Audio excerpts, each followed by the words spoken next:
India रंग बिरंगी और पुराने इतिहास का देश, हजारों साल पुरानी सभ्यता का घर है।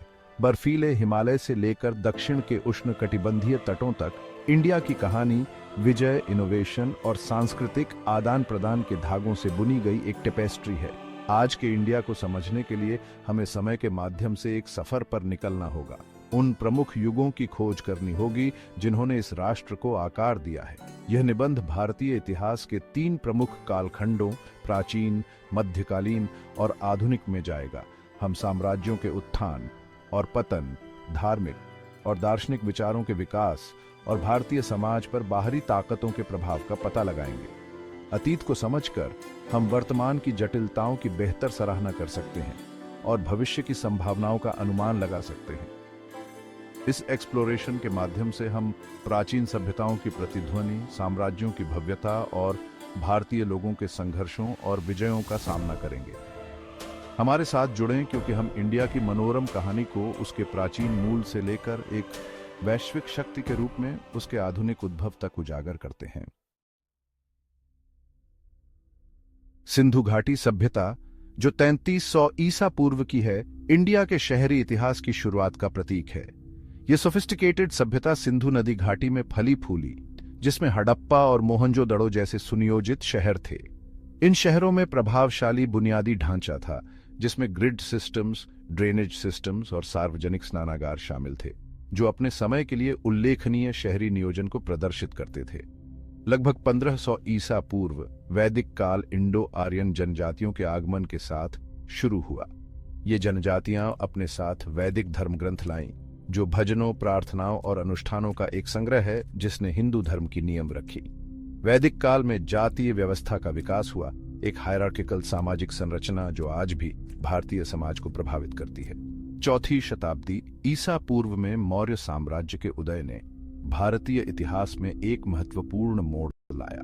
सम्राट अशोक के अधीन मौर्य साम्राज्य अपने चरम पर पहुंच गया, जिसमें अधिकांश भारतीय उपमहाद्वीप शामिल थे। खूनी कलिंग युद्ध के बाद अशोक का बौद्ध धर्म में धर्मांतरण इस शांतिपूर्ण धर्म के पूरे भारत और उसके बाहर प्रसार का कारण बना। गुप्त साम्राज्य, जिसे अक्सर भारत का स्वर्ण युग कहा जाता है, 4वीं और 6वीं शताब्दी ईस्वी के बीच फला फूला। इस काल में कला, साहित्य, विज्ञान और गणित का विकास हुआ। दशमलव प्रणाली, शून्य की अवधारणा और खगोल विज्ञान में प्रगति इस युग के बौद्धिक कौशल के कुछ उदाहरण हैं। गुप्त साम्राज्य के बाद इंडिया ने कई क्षेत्रीय राज्यों के उत्थान और पतन को देखा। दक्षिण में चोल साम्राज्य समुद्री, व्यापार और नौसैनिक शक्ति में उत्कृष्ट था, जिसने दक्षिण पूर्व एशिया तक अपना प्रभाव बढ़ाया। मध्य और दक्षिणी भारत में चालुक्य और पल्लव राजवंशों ने कला और वास्तुकला में महत्वपूर्ण योगदान दिया, शानदार मंदिरों और मूर्तियों को पीछे छोड़ दिया। इस काल में हिंदू धर्म का पुनरुत्थान और विचार के नए दार्शनिक स्कूलों का उदय भी हुआ। भक्ति आंदोलन, जो भगवान के प्रति भक्ति और व्यक्तिगत संबंध पर जोर देता है, ने अपार लोकप्रियता हासिल की। इस युग ने धार्मिक और सांस्कृतिक प्रथाओं के समृद्ध ताने बाने की नींव रखी, जो आज भी इंडिया को परिभाषित करते हैं। 8वीं शताब्दी ईस्वी में इस्लाम के आगमन ने भारतीय इतिहास में एक नया अध्याय जोड़ा। शुरुआती मुस्लिम आक्रमणकारी मुख्य रूप से मध्य एशिया से उत्तरी और पश्चिमी भारत के कुछ हिस्सों में अपना शासन स्थापित किया। इन इंटरैक्शन से सांस्कृतिक आदान प्रदान हुआ और इस्लामी परंपराओं का भारतीय समाज में क्रमिक आत्मसात हुआ। 13वीं शताब्दी में स्थापित दिल्ली सल्तनत ने अधिकांश भारत पर मुस्लिम शासन की शुरुआत को चिह्नित किया। दिल्ली सल्तनत के तहत 5 राजवंशों ने शासन किया: मामलुक, खिलजी, तुगलक, सैयद और लोदी राजवंश। प्रत्येक राजवंश ने भारत के राजनीतिक, सामाजिक और सांस्कृतिक परिदृश्य पर अपनी छाप छोड़ी। दिल्ली सल्तनत ने भव्य मस्जिदों, मकबरों और किलों के निर्माण को देखा, जो इस्लाम के स्थापत्य प्रभाव को दर्शाते हैं। इस्लामी और हिंदू कलात्मक परंपराओं के मेल ने कला, संगीत और साहित्य की नई शैलियों को जन्म दिया, जिससे भारत की सांस्कृतिक टेपेस्ट्री समृद्ध हुई। हालांकि दिल्ली सल्तनत को चुनौतियों का भी सामना करना पड़ा। आंतरिक विद्रोह और बाहरी आक्रमण, विशेष रूप से मंगोलों से, सुल्तानों को लगातार युद्ध में उलझाए रखते थे। इन चुनौतियों के बावजूद दिल्ली सल्तनत ने मुगल साम्राज्य की नींव रखी, जो 16वीं शताब्दी में प्रमुखता से उभरेगा। भाग 5। मुगल काल, संस्कृतियों का मेल। 1526 में बाबर द्वारा स्थापित मुगल साम्राज्य भारतीय इतिहास के सबसे प्रभावशाली कालखंडों में से एक है। अकबर महान के शासनकाल में मुगल साम्राज्य का काफी विस्तार हुआ, जिसमें अधिकांश भारतीय उपमहाद्वीप शामिल थे। अकबर का शासनकाल धार्मिक सहिष्णुता, प्रशासनिक सुधारों और कला और संस्कृति के संरक्षण द्वारा चिह्नित था। मुगल काल में कला, वास्तुकला और साहित्य का विकास हुआ। ताजमहल, जिसे शाहजहां ने अपनी प्यारी पत्नी मुमताज महल की याद में बनवाया था, इस काल की स्थापत्य भव्यता का प्रमाण है। मुगल लघुचित्र, जो अपने उत्तम विवरण और जीवंत रंगों के लिए जाने जाते हैं, अत्यधिक कीमती संपत्ति बन गए। आंतरिक संघर्षों, कमजोर उत्तराधिकारियों और क्षेत्रीय शक्तियों के उदय के कारण 18वीं शताब्दी में मुगल साम्राज्य का पतन शुरू हुआ। इस गिरावट ने यूरोपीय शक्तियों के आगमन का मार्ग प्रशस्त किया, जो अंततः भारत पर अपना प्रभुत्व स्थापित करेंगी। भाग 6। उपनिवेशवाद का साया। 17वीं लोकतंत्र और स्वशासन के पश्चिमी विचारों के संपर्क में आकर अधिक स्वायत्तता और अंततः स्वतंत्रता की मांग करने लगे। दादा भाई नौरोजी, गोपाल कृष्ण गोखले और बाल गंगाधर तिलक जैसे नेताओं ने प्रारंभिक राष्ट्रवादी आंदोलन को आकार देने में महत्वपूर्ण भूमिका निभाई।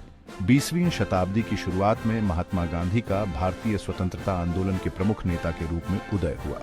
गांधी के अहिंसक प्रतिरोध के दर्शन, जिसे सत्याग्रह के रूप में जाना जाता है, ने लाखों भारतीयों को ब्रिटिश शासन के खिलाफ लड़ाई में लामबंद किया। भाग 8। स्वतंत्र भारत, एक नए सिरे से राष्ट्र का जन्म। दशकों के संघर्ष और बलिदान के बाद भारत ने 15 अगस्त 1947 को आखिरकार ब्रिटिश शासन से स्वतंत्रता प्राप्त की। हालांकि यह महत्वपूर्ण अवसर देश के भारत और पाकिस्तान में दुखद विभाजन से प्रभावित था, जिसके कारण व्यापक हिंसा और विस्थापन हुआ। जवाहरलाल नेहरू के नेतृत्व में स्वतंत्र भारत ने राष्ट्र निर्माण के पथ पर चल पड़ा। भारत के लिए नेहरू का दृष्टिकोण लोकतंत्र, धर्मनिरपेक्षता और मिश्रित अर्थव्यवस्था पर आधारित था। उन्होंने आधुनिक भारत के संस्थानों की नींव रखी, जिनमें भारतीय प्रौद्योगिकी संस्थान और योजना आयोग शामिल हैं। स्वतंत्रता के बाद भारत ने गरीबी, निरक्षरता और सामाजिक असमानता सहित कई चुनौतियों का सामना किया। हालांकि देश ने विज्ञान और प्रौद्योगिकी, कृषि और उद्योग सहित विभिन्न क्षेत्रों में महत्वपूर्ण प्रगति की है। 21वीं सदी में एक वैश्विक आर्थिक शक्ति के रूप में भारत का उदय उसके लचीलेपन और क्षमता का प्रमाण है। भाग 9। निष्कर्ष। भारत की स्थायी विरासत। इतिहास के माध्यम से भारत की यात्रा, उसकी स्थायी भावना, पुनर्निवेश की क्षमता और विविध प्रभावों को अवशोषित और संश्लेषित करने की क्षमता का प्रमाण है। सिंधु घाटी की प्राचीन सभ्यताओं से लेकर आधुनिक राष्ट्र राज्य तक भारत की कहानी निरंतरता और परिवर्तन, चुनौतियों पर काबू पाने और विजय का जश्न मनाने की है।